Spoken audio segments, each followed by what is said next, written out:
El Fondo de Previsión Social del Colegio de Ingenieros de Venezuela presenta. A partir de este momento, todas las voces se unen en una sola señal. RCR presenta Conexión 750 con María Alejandra Trujillo.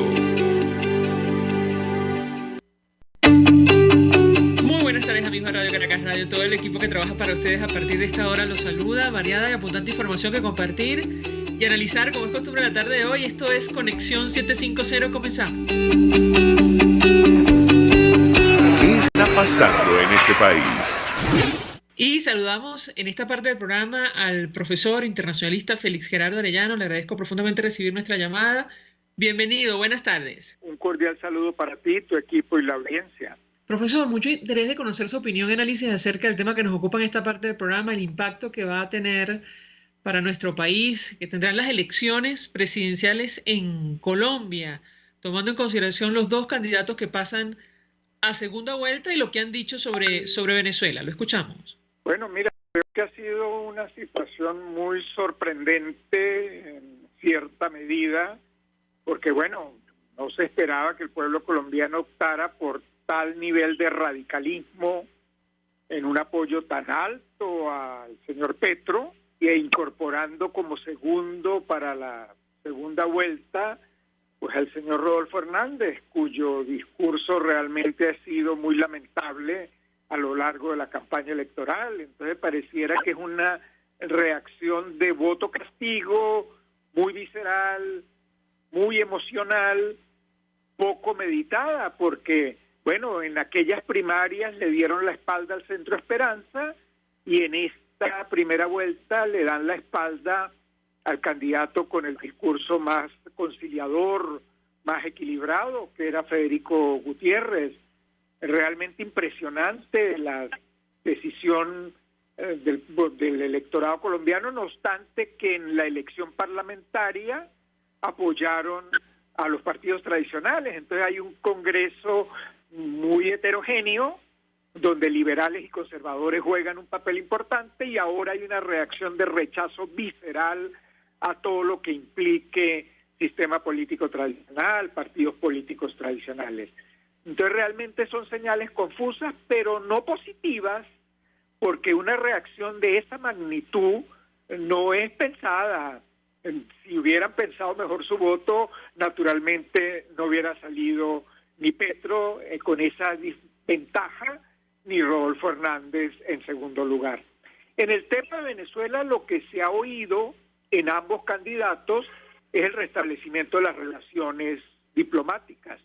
Yo creo que es fundamental iniciar las relaciones consulares y esperaría que inicien por allí, porque esa es la fase más importante, más necesaria, más técnica. A lo mejor se van por arriba y chocan más rápidamente las partes, porque bueno, creo que a cada uno le conviene el show político y la relación diplomática es política y se puede prestar al show. La relación consular es técnica, con eso no se hacen muchas campañas ni se toman fotos, pero se ayuda a los más necesitados, a los que tienen que hacer alguna gestión, alguna operación, tienen alguna necesidad. Ahora, profesor, hablando acerca del restablecimiento de relaciones, ambos candidatos están dispuestos a tomar esta decisión, pero da la impresión que no será tan sencillo. Nos recordaba, de hecho, Eduardo Battistini, que quien decidió romper relaciones en su momento fue el propio Nicolás Maduro. ¿Qué puede decirnos? Lo escuchamos. Bueno, mira, a mí lo que me dice el sentido común, conociendo el comportamiento, el talante de Miraflores, es que no se habrán sentado en el Palacio de Nariño cuando ya Miraflores debe estarles diciendo aquí estoy, voy mañana para allá. Acuérdate que la necesidad de mostrarle al mundo que hay reconocimiento, que hay legitimidad, es enorme. Hay un desespero por demostrar que sí es que la presidencia de Venezuela está en Miraflores. De tal manera que yo no veo absolutamente ninguna dificultad en que eso ocurra en menos de un segundo. El detalle es ponerse a trabajar. Lo que sí tengo muchas dudas es si realmente Miraflores está dispuesto a limpiar esa frontera llena de ilícitos, de mafias, de negocios oscuros. Esa parte sí no la tengo nada claro, porque algunos dicen que esos negocios y que esas mafias tienen vínculos con el poder. En consecuencia, no va a ser tarea fácil. Pero tomarse la foto, yo creo que antes de estar sentados en el Palacio Nariño ya se están tomando la foto para decirle al mundo que este es un gobierno absolutamente reconocido y que es el gobierno legítimo del país. Eso es lo que se quiere transmitir. Ahora, en el caso concreto de ambos candidatos, la relación sería muy diferente, porque independientemente que Rodolfo Hernández ha destacado en varias entrevistas la necesidad de restablecer relaciones, sobre todo comerciales, con la importancia que esto tiene para la población en la frontera, en lo referido a la lucha contra estos grupos que usted menciona, incluyendo a la guerrilla, no está clara cuál sería su posición una vez que conozca cuál es la política que tiene el régimen venezolano al respecto. Yo le pedí un comentario, lo escuchamos. Bueno, precisamente creo que el tema se enreda, porque si en Colombia alguno o los dos candidatos quieren tener un mínimo de disciplina en la frontera y ordenar el caos que existe en Apure, por ejemplo, pero es que toda es una frontera muy larga, muy porosa, muy inestable.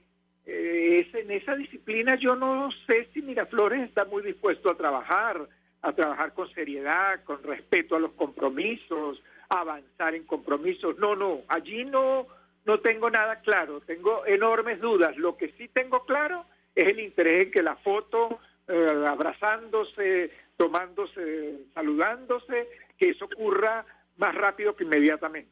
Sí, ahorita nuestro invitado tenemos que hacer una pausa para publicidad. Al regreso quisiera referirme a los estilos de los candidatos que pasan a segunda vuelta y esto cómo impactaría efectivamente en nuestro país, tomando en consideración, entre otras cosas, un elemento fundamental de la actual administración, la del presidente Iván Duque, que ha sido uno de los gobiernos más comprometidos con una transición a la democracia en Venezuela, pero también con la regularización de los venezolanos, los millones de venezolanos que residen ahora mismo en territorio colombiano. Al regreso de la pausa yo le pediría un comentario. Ya venimos. Usted está viendo Conexión 750 con María Alejandra Trujillo. Solo por RCR 750, porque lo bueno une. Puedes seguirnos en nuestras redes sociales. En Twitter, @RCR750, la radio que se ve. Mensaje del ingeniero José Peraza, tesorero del FONPRES CIB. Estimado colega ingeniero arquitecto y profesional afín, el Colegio de Ingenieros de Venezuela y el Fondo de Previsión Social, preocupado por la salud de tu familia, ha diseñado un sistema de salud integral que coloca a tu disposición y que contiene asistencia primaria de salud, ambulancia, hospitalización, cirugía, oftalmología, dermatología, fisioterapia, psicología, odontología, farmacia y funerario. Para mayor información, visítanos a nuestros portales cib.net.be, fonprescib.net.be, Colegio de Ingenieros de Venezuela, construyendo futuro. El que sabe de sabor sabe de saber que Del Corso es la clásica pastelería italiana de Caracas. Qué ricos sus dulces típicos tradicionales, como los auténticos cannoli, la sfogliatella o la cola de langosta, no tienen comparación.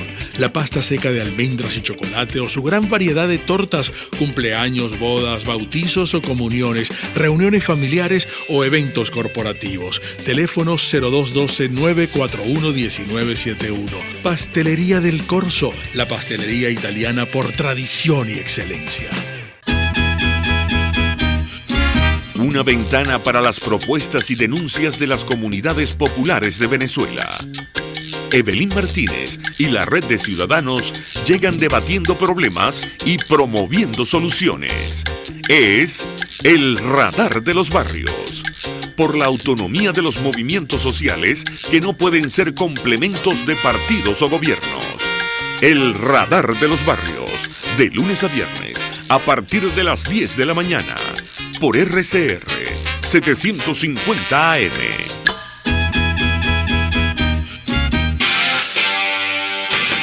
RCR 750 AM.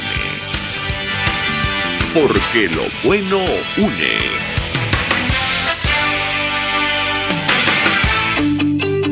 El poder de la comunicación en tus manos. Conexión 750 con María Alejandra Trujillo. Solo por RCR 750. La radio que se ve. Continuamos, amigos, en Conexión 750, hablando acerca del impacto que tendrán las elecciones presidenciales en Colombia. Nos referimos a la segunda vuelta, en la cual se miden Gustavo Petro, el pacto histórico, y el exalcalde de Bucaramanga, Rodolfo Hernández. Nos acompaña el profesor internacionalista Félix Gerardo Arellano. Yo le dejaba una inquietud, profesor, acerca de las diferencias marcadas entre estos dos candidatos en lo referido a nuestro país. Número uno, en comparación con la administración del presidente Iván Duque, insistimos, comprometido con una transición a la democracia en Venezuela, y el tema de la migración. ¿Qué expectativa tiene usted al respecto? Lo escuchamos. Bueno, es tan difícil poder tener ideas claras con personajes tan negativos como los que están en la boleta electoral para la segunda vuelta, que han mentido sistemáticamente en la campaña electoral, que tienen dobles discursos, que manipulan los dos. Es muy difícil imaginar. Yo podría asumir que preocuparse por la transición democrática, eso queda eliminado de la agenda. Ese no es un tema que para nada al señor Rodolfo Hernández le preocupe. Creo que es de los populistas autoritarios que la democracia no le interesa demasiado, y si la democracia implica opiniones en contrario, pues seguro va a haber problemas con la democracia en Colombia. Si los periodistas se ponen a hablar mucho, a lo mejor les va a haber un tono agresivo contra los periodistas, y creo que los dos tienen el estilo. Pareciera más agresivo en el tono Rodolfo Hernández que Petro, pero Petro tiene un proyecto autoritario, mucho más maduro, mucho más organizado, mucho más vinculado internacionalmente. Así que esto es cuál es el peor mal posible, ¿no? En el tema migrantes, bueno, yo creo que ya se cierra Colombia como un destino al que se podía llegar con relativa tranquilidad y que iba a haber apoyo en el gobierno colombiano. Creo que ninguno de los dos van a dar ese apoyo, porque en el caso de Petro, pues va a estar más vinculado a Miraflores, y los que migran, si no son amigos de Miraflores, no van a ser amigos del Palacio Nariño. Y en el caso de Rodolfo, porque su discurso nacionalista debe tener un tono de xenofobia, como lo tienen todos los populistas autoritarios del mundo, que buena parte de su apoyo lo reciben por manipular sentimientos, manipular nacionalismos y cultivar xenofobia. De tal manera que creo que con los dos en el gobierno, en el Palacio Nariño, la situación para los venezolanos se pone muy difícil, indiscutiblemente. Ahora, profesor, desde el punto de vista de la plataforma unitaria, ¿qué hacer? ¿Qué cree usted? ¿Cuál cree usted debe ser la estrategia, tomando en consideración lo que está ocurriendo en toda América Latina y el objetivo final, que es una transición a la democracia en nuestro país? Lo escuchamos. En todos los casos que hemos hablado anteriormente, desde López Obrador, pasando por Fernández, obviamente Boric, siempre he mantenido la misma tesis: no se deben cerrar puertas, no se debe satanizar de inmediato al nuevo gobernante, hay que tratar de crear canales. Bueno, y en el caso colombiano mucho más delicado aún por las millones de venezolanos que hay allí. Yo creo que los dos candidatos no son lo mejor para el tema venezolano. Yo creo que los dos tienen una actitud negativa frente al tema venezolano, pero hay que trabajarlo, y sobre todo trabajar con sus equipos. Apenas se conozcan los potenciales ministros, el potencial equipo de gobierno, con ellos hay que trabajar tanto para la situación de los venezolanos en Colombia, como para que no obstaculicen los esfuerzos para una negociación política que conlleve una elección democrática transparente, porque el gobierno de los Estados Unidos va a seguir en esa línea, indiferente de quién gane en Colombia. Y en el caso concreto del resto de América Latina, ¿cómo lo ve usted, profesor? Porque en los medios de comunicación colombianos han destacado, entre otras cosas, el apoyo, el respaldo de, por ejemplo, Lula da Silva, la candidatura de Gustavo Petro. Y está cerrando nada más que Uruguay, que es uno de los países con más prestigio en el mundo de nuestra región, por seriedad, por disciplina. Vargas Llosa acaba de escribir un texto enorme de admiración al Uruguay, y el señor Rodolfo Hernández lo que anuncia es que va a cerrar la Embajada de Colombia en el Uruguay, una cosa impresionante. También va a cerrar la de Paraguay. Léase, a los países pequeños de la región les resultan absolutamente indiferentes. Resulta que son mercados, resulta que son miembros de Mercosur, resulta que son políticamente importantes. Bueno, y en el caso de Petro, pues ya tiene sus aliados. Esos aliados están claros. Aquí va a ser importante el papel ahora de Gabriel Boric, porque hasta ahora ha demostrado ser más respetuoso de los derechos humanos, y esperemos que esa presión se sienta en su relación con Petro, porque bueno, Petro ha tratado de manipular esa relación, dado que Boric está dando señales de prudencia, de seriedad en sus intervenciones. Entonces, bueno, quiere manipular esa relación. Esperemos que siga el ejemplo del respeto a los derechos humanos. ¿Cree usted que la venezolana está consciente de lo que está ocurriendo y el impacto que puede tener para nuestro país? Y se lo comento porque... No oí la primera parte. ¿Cree usted que la dirigencia política venezolana está consciente de el impacto que esto puede tener para alcanzar el objetivo que es una transición a la democracia en nuestro país, profesor?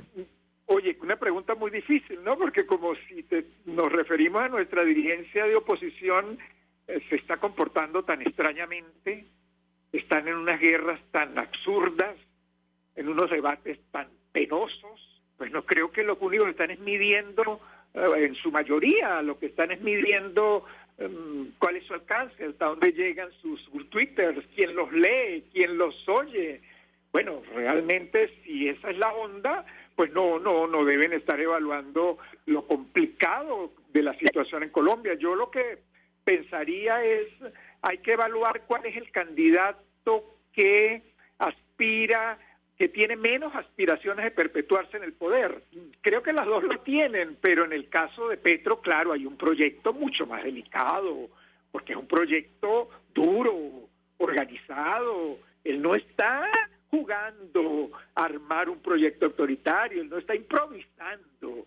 Rodolfo pareciera que improvisa, pero también en el ámbito autoritario, lamentablemente, pero con menos capacidad de organización, con menos experiencia, con menos equipo, con menos alianzas internacionales. En ese sentido, Rodolfo pareciera más una circunstancia que un factor estructural.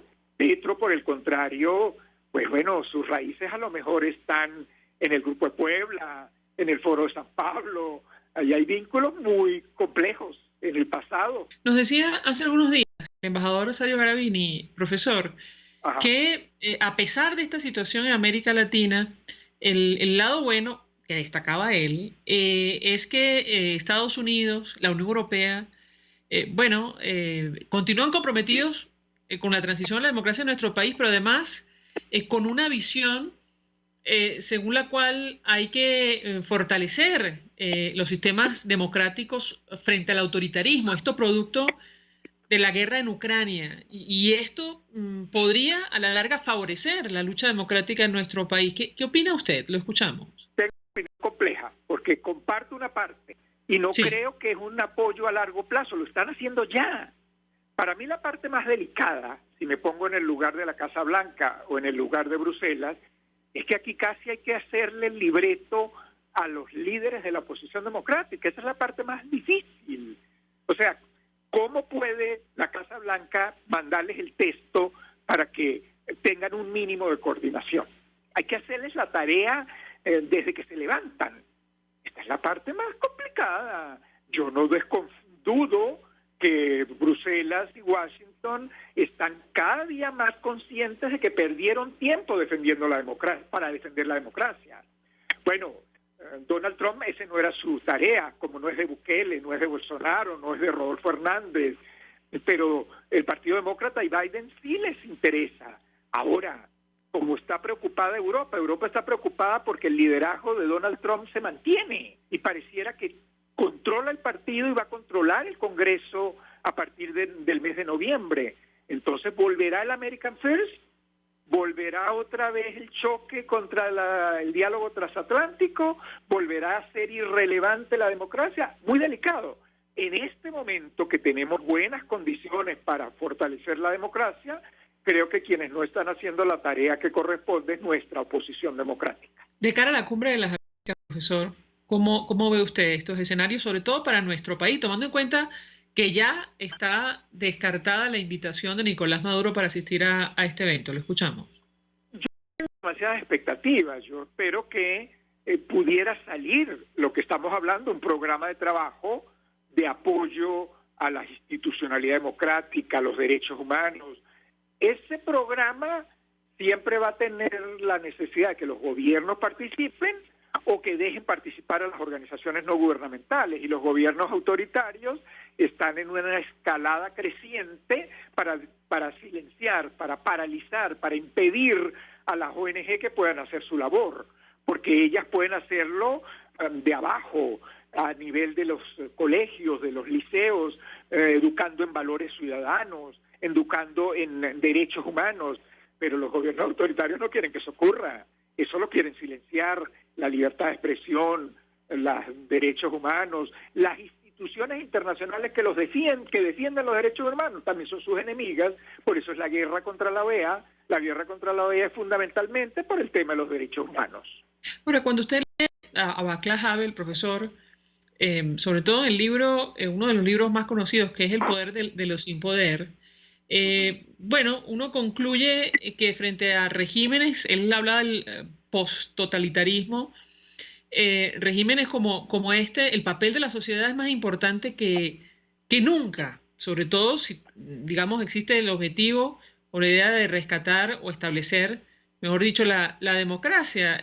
¿Cómo ve usted, digamos, esta idea en el caso concreto de nuestro país? ¿Existe espacio para realizar esa labor o no, tomando en consideración todo lo que venimos hablando, es decir, la nueva reconfiguración, al menos de América Latina y el mundo? Lo escuchamos. Bueno, eso es fundamental. Mira Cuba. ¿Quiénes son los que están luchando por la democracia? Son los artistas, es la gente humilde, son los cantantes de pueblo. Ese fue el levantamiento que vivimos meses atrás, de la gente humilde, cantora, artista de pueblo, con una enorme voluntad, con una enorme pasión por su país, la libertad, el bienestar. Sí, esa es la clave. Pero mira la reacción.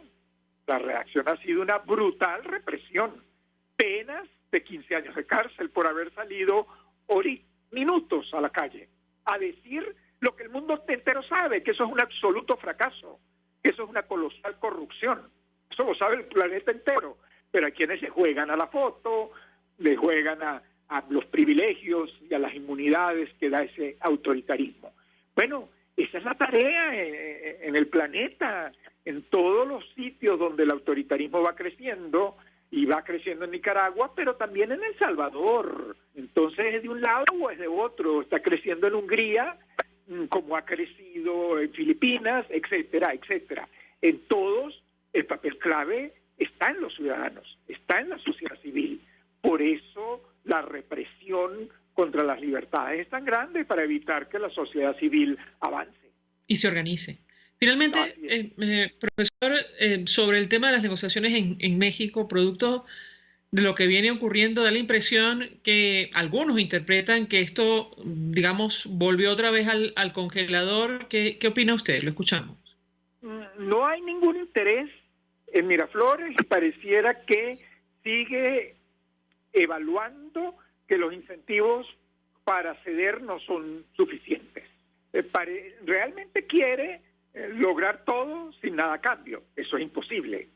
Pero también se ha ido adaptando a evadir sanciones, a encontrar aliados, y en consecuencia da la impresión que Miraflores asume que el ambiente que con sanciones es más tranquilo que ir a firmar un proceso de elección, un proceso electoral en condiciones competitivas, porque seguramente firman y no van a querer cumplir.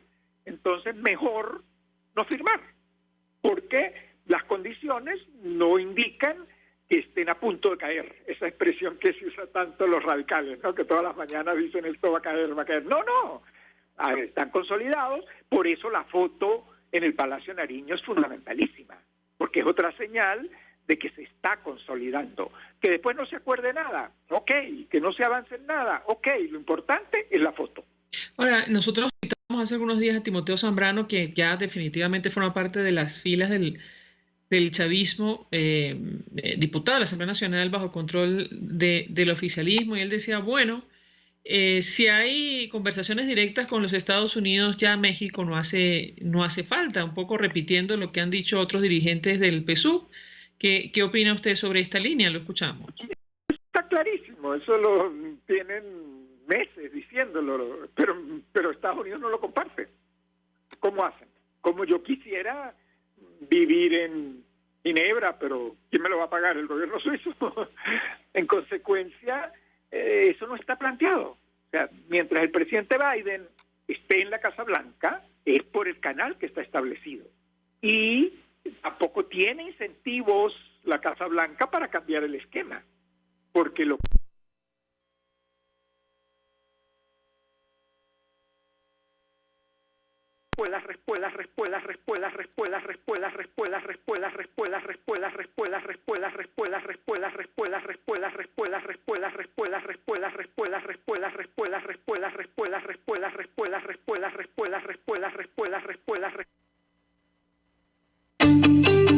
Estás en sintonía de Conexión 750 con María Alejandra Trujillo, solo por RCR 750, porque lo bueno une. Sintonícenos a través de Periscope, @RCR750, la radio que se ve. Mensaje del ingeniero José Peraza, tesorero del FONPRES CIB. Estimado colega ingeniero arquitecto y profesional afín, el Colegio de Ingenieros de Venezuela y el Fondo de Previsión Social, preocupado por la salud de tu familia, ha diseñado un sistema de salud integral que coloca a tu disposición y que contiene asistencia primaria de salud, ambulancia, hospitalización, cirugía, oftalmología, dermatología, fisioterapia, psicología, odontología, farmacia y funerario. Para mayor información, visítanos a nuestros portales cib.net.be, fonprescib.net.be, Colegio de Ingenieros de Venezuela, construyendo futuro. Mis amigos, quiero hablarles de Dilab Biodiagnóstica, un nuevo laboratorio clínico con un concepto original. Además de estar dotado con los equipos de la más reciente tecnología y el personal de más alta calificación, Dilab Biodiagnóstica te ofrece ambiente y trato amables y los precios más económicos en todos tus exámenes de laboratorio. Pide tu cita en el 0212-945-5788. Dilab Biodiagnóstica. Precisión y confianza en laboratorio clínico.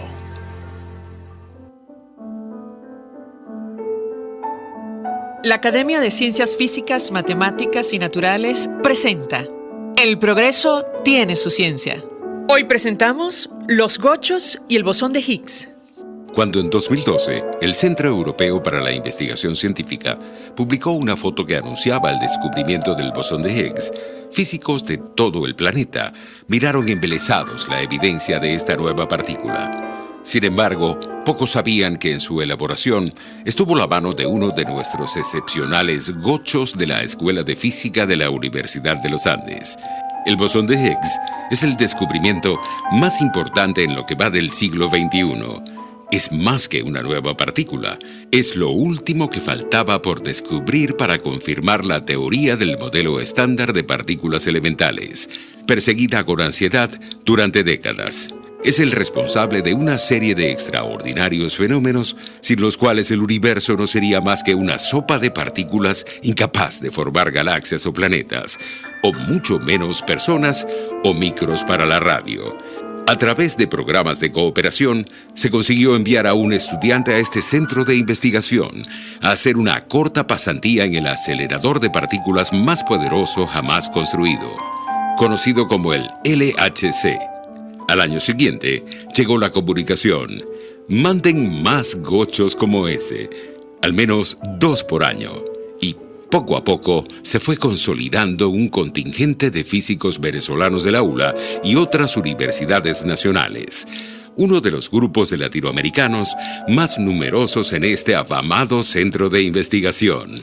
Gracias al incansable esfuerzo de físicos venezolanos como José Ocariz y Luis Núñez por extender las fronteras de nuestro conocimiento, el bosón de Higgs tiene su aura gocha. El progreso tiene su ciencia. La Academia de Ciencias Físicas, Matemáticas y Naturales presentó El progreso tiene su ciencia. Mis amigos, quiero invitarlos a que me acompañen en vivo todos los días de 8 a 9 de la mañana a disfrutar de nuestro programa por todos los medios. Periodismo independiente, con nuevas ideas, nuevas opiniones, Nueva Venezuela y sus secciones. Dice mi vecina, está circulando y otro nivel. Corran la voz, no me fallen, por todos los medios por aquí, por RCR 750, la radio que se ve. La radio que se ve. RCR 750 AM, porque lo bueno une.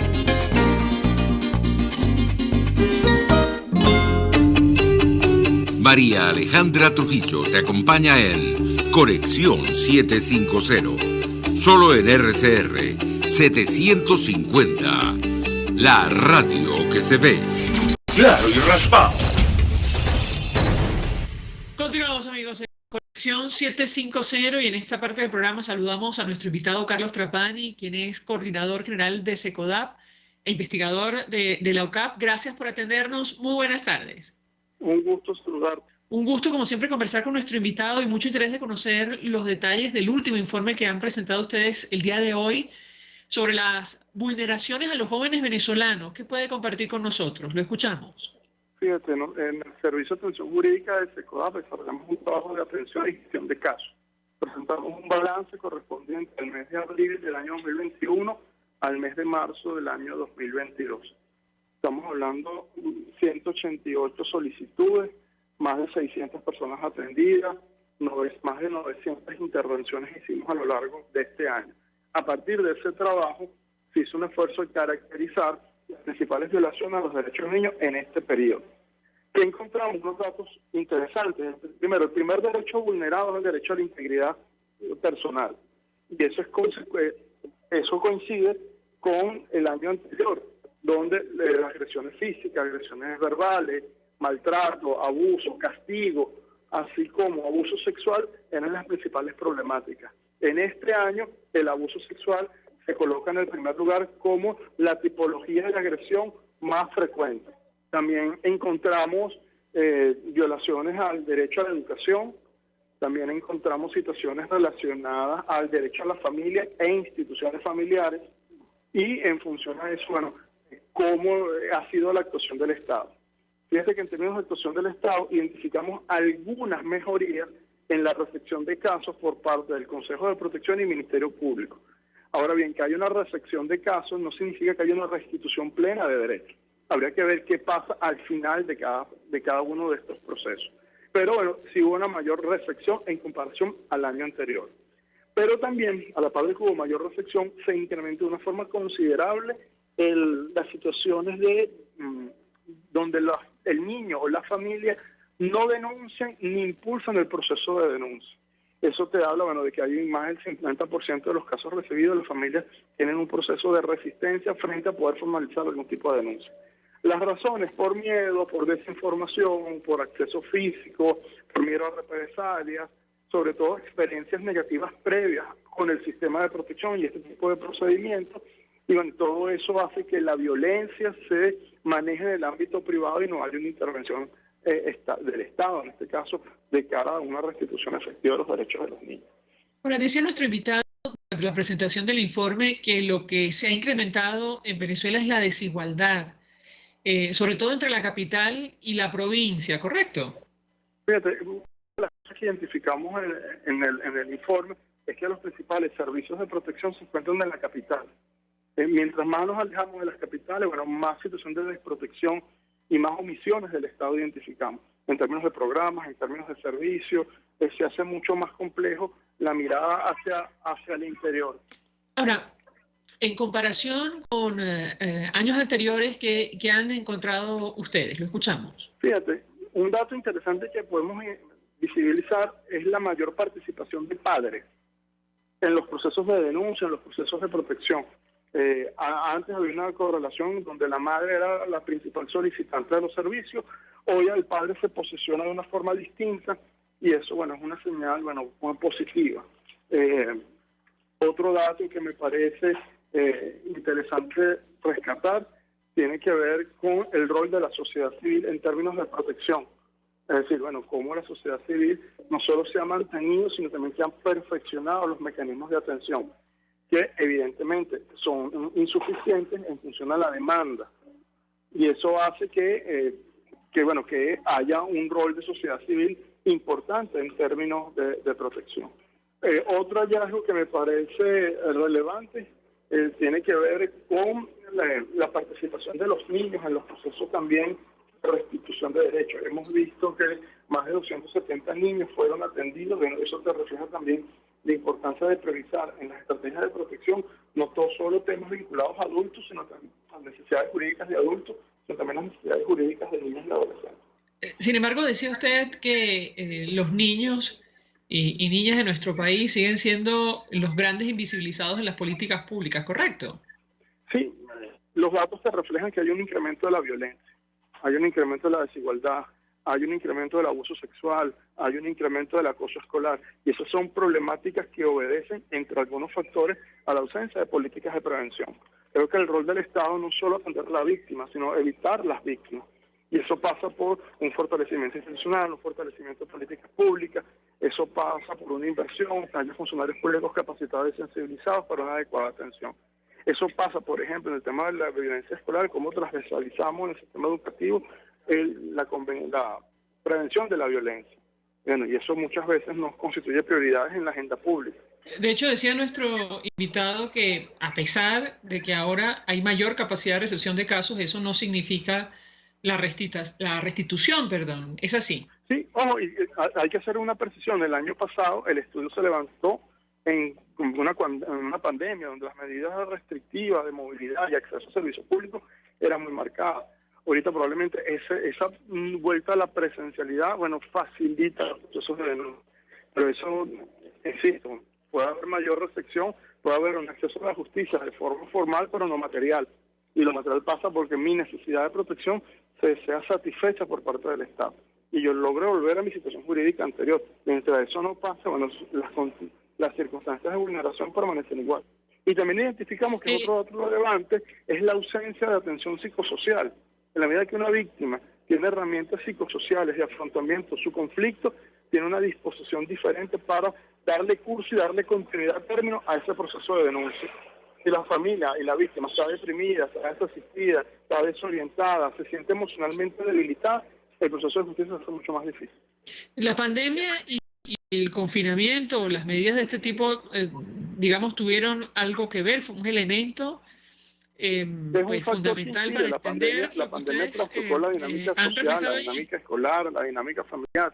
Y evidentemente eso tiene un impacto determinante y ya estamos viendo como los estragos de la pandemia. Lo podemos ver en el tema educativo, bueno, como los niños tuvieron 2 años en pandemia y como con esta nueva presencialidad hay más episodios de violencia, más compromisos académicos, sobre todo los niños de edades más tempranas tienen dificultades y habilidades sociales, resolución de problemas cotidianos. Esos son impactos que dejó la pandemia. Pero bueno, el tema es con lo que tenemos, qué podemos hacer, y eso apunta al fortalecimiento de la familia, al fortalecimiento de la escuela. La familia y la escuela no pueden ir a la deriva. Si van a la deriva, evidentemente los niños sufren las consecuencias. Señor Reitero, te invito a hacer una breve publicidad. Al regreso quisiera referirme a una pregunta que me parece surgió el día de hoy durante la presentación del informe y que tiene que ver con este eslogan del oficialismo según el cual Venezuela se arregló. Yo le pedí un comentario, pero al regreso de la pausa. Ya venimos. Escuchamos Conexión 750, solo por RCR 750, la radio que se ve. Puedes seguirnos en nuestras redes sociales, en Twitter, @RCR750, la radio que se ve.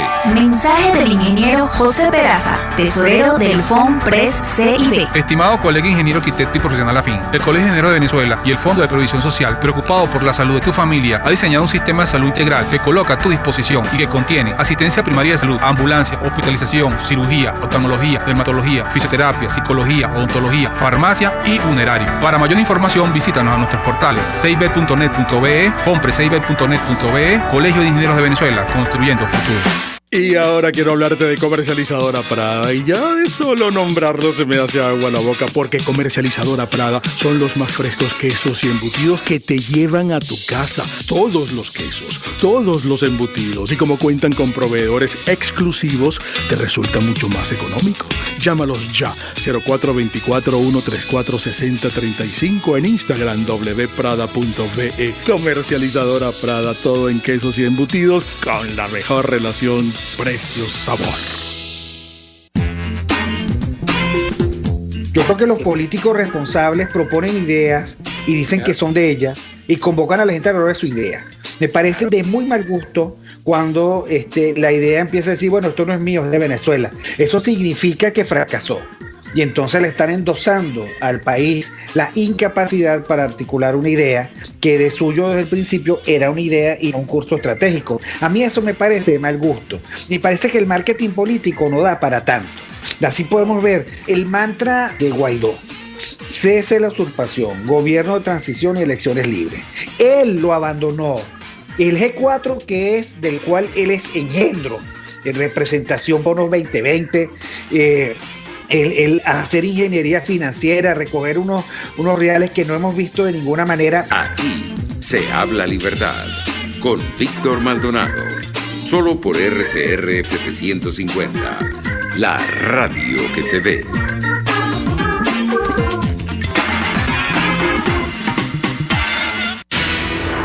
En este espacio nos encargaremos de llegar al conocimiento mediante la observación de la posición de los astros y las características comunes de muchas personas con fechas de nacimiento. Esa energía también nos involucra a cada uno de los signos. Guía astrológica.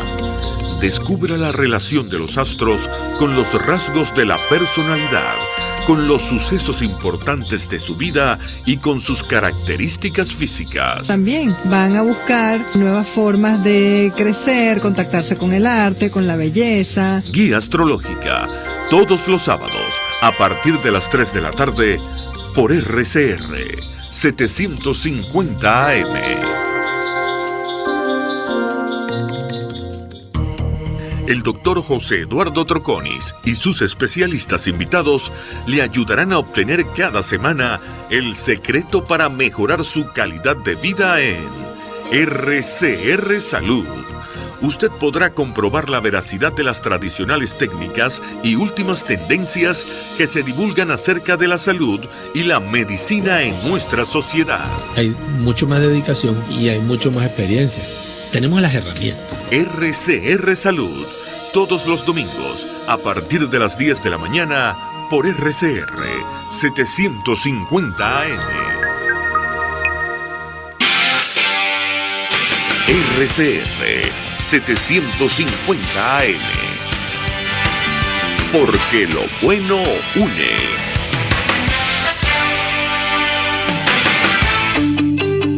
El poder de la comunicación en tus manos.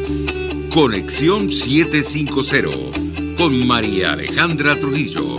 Solo por RCR 750, la radio que se ve.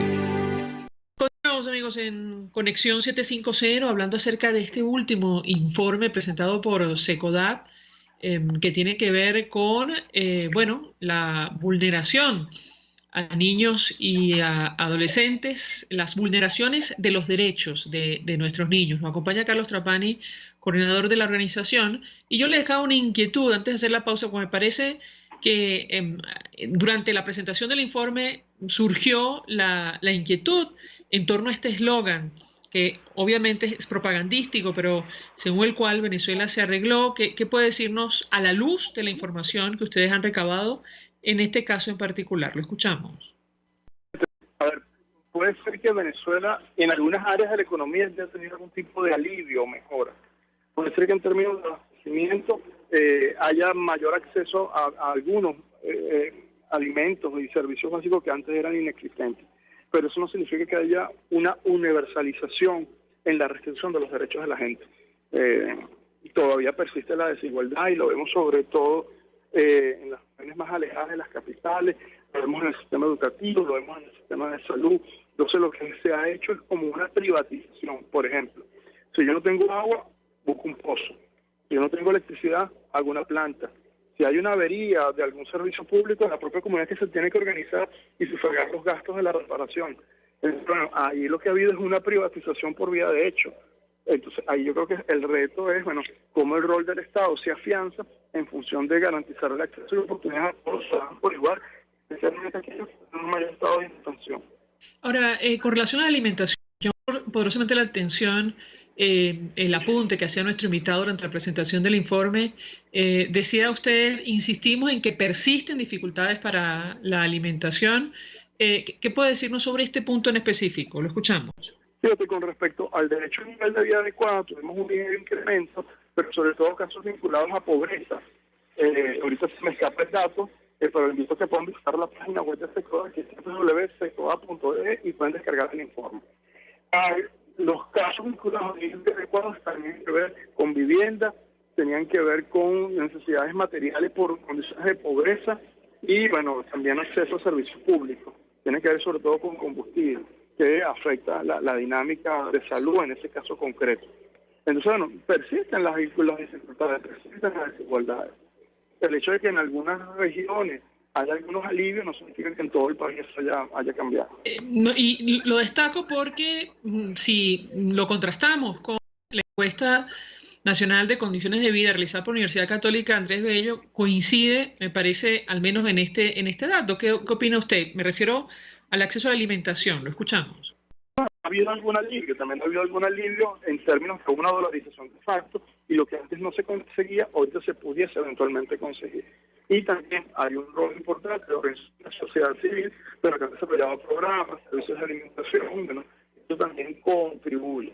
Pero bueno, la cosa que hemos visto a nivel nacional es que hay algunas zonas, algunos sectores, algunas comunidades donde hay mayores dificultades que otras. Entonces, ¿qué es lo que ha hecho la pandemia? Y ya en el contexto de emergencia lo ha sumado, una profunda desigualdad y unas profundas brechas en la sociedad. Gente que puede comprar en bodegones o gente que vive en un club. Ahí esas son las desigualdades donde el Estado tiene que prestar atención. El tema del acceso a la educación, ustedes lo incluyeron en el informe, es decir, con relación a sí. Uno de los principales es relacionado a autoridades educativas. Es distinto a los docentes. De autoridades educativas, bueno, porque hubo casos, sobre todo de cobros, y esa moda en los pagos de los colegios privados conllevó a la retención de documentos, limitar el acceso a los servicios de la escuela, comprometió la presencia del chico en el aula de clase, también tuvo que ver con pérdida de exámenes, esa situación de insolvencia, de impacto de la crisis económica y escuela estuvieron muy presentes en este año. El caso, por ejemplo, del programa de alimentación escolar está incluido en el informe. Se lo pregunto porque en el 2021, según la ENCOVI, esto se redujo ostensiblemente. ¿Qué puede decirnos? No tuvimos reportes con respecto al plan de alimentación escolar y el programa de alimentación escolar, al programa mundial de alimentos, desarrolla acciones de intervención en el interior del país. Entonces, el informe no contempla esa tarea. Para finalizar, si usted tuviera que resumir, digamos, este informe o la gran conclusión de este documento, ¿cuál sería? Lo escuchamos. Los niños siguen siendo víctimas de violencia, se traduce en integridad personal. Situaciones de abuso, de maltrato, de castigo físico y acoso escolar son las principales causas de bullying. Hay también un incremento en violencia en y derechos se crean en la familia e instituciones familiares. Eso tiene que ver con convivencia familiar, obligación de manutención. También el tema de educación vinculado a las dificultades de acceso en términos de la escuela.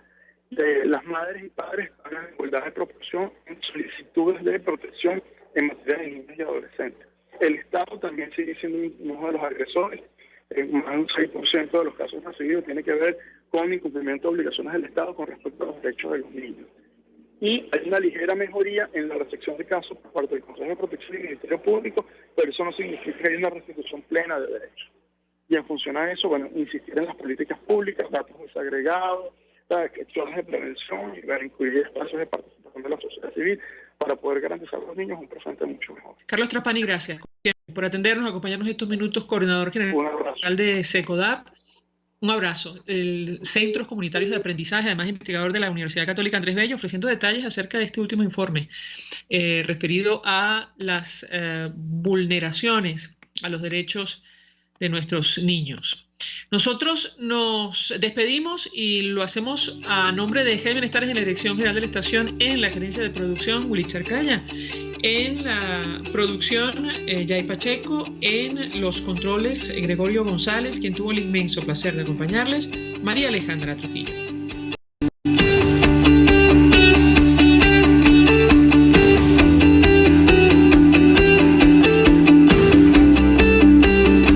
El Fondo de Previsión Social del Colegio de Ingenieros de Venezuela presentó.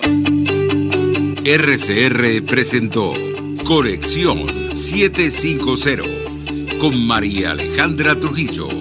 Solo por RCR 750, la radio que se ve.